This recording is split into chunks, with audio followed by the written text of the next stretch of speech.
นาพุทธประจำชาติไทยอยากหล่ออยากสวยเราต้องรักษาศีล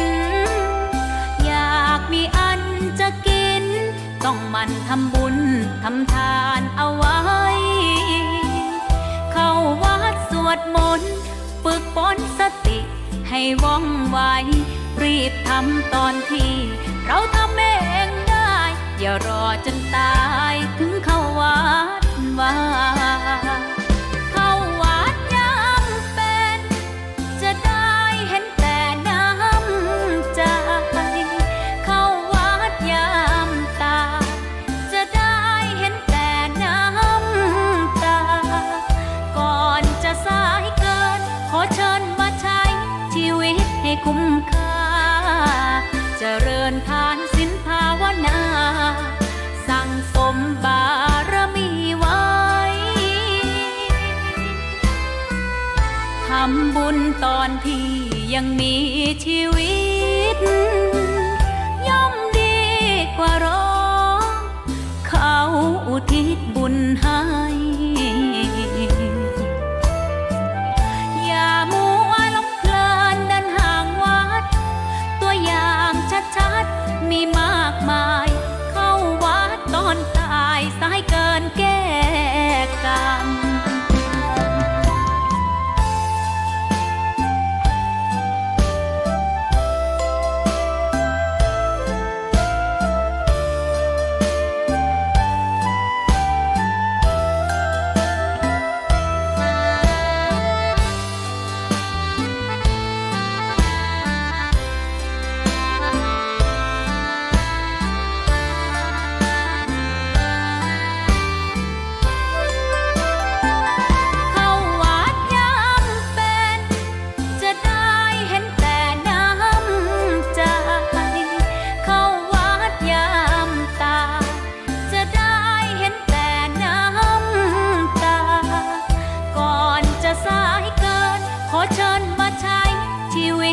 คุ้มค่า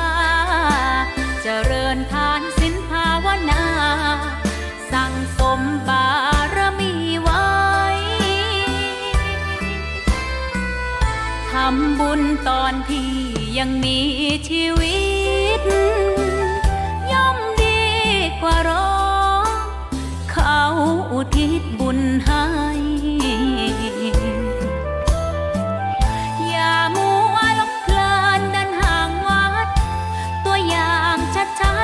มีมากมายเข้าวัดตอนตายสายเกินแก้กรรมเข้าวัดยามเป็นผลบุญหนุนนำเข้าวัดยามเป็นจะได้เห็นแต่น้ำใจเข้าวัดยามตายจะได้เห็นแต่น้ำตา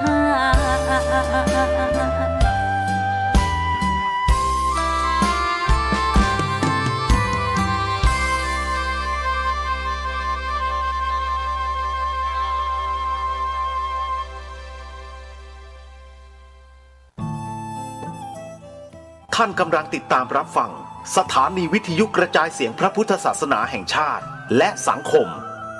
คลื่นเพื่อการศึกษาพระพุทธศาสนาและวัฒนธรรมระบบ FM 104.5 เมกะเฮิรตซ์รายการต่อไปเป็นรายการคดีโลกคดีธรรม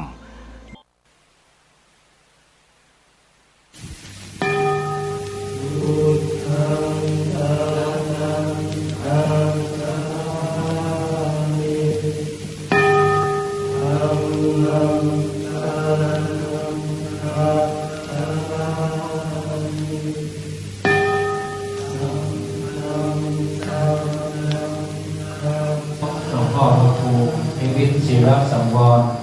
หลวงพ่อเจ้าคณะอำเภอเปียกปากเป้าพร้อมกับตัวครูพระครูปฏิภาณนาทีครูบาอาจารย์พระมหาเถระทุกรูปทุกโดดทุกองค์วันนี้ก็นำความปราบปลื้มมาสู่คณะศรัทธาแล้วก็ลูกศิษย์ลูกหาที่ได้เสียสละเวลากับร่วมแรงแข่งขันมาจัดการจัดงานกำลังใจเป็น เป็นสิ่งสำคัญเมื่อครูบาอาจารย์ได้หันศรัทธาได้หันพระสงฆ์องค์เน้นก็เหมือนว่ามีกำลังใจมนต์ที่เขาสวดนั่นก็เป็นพุทธมนต์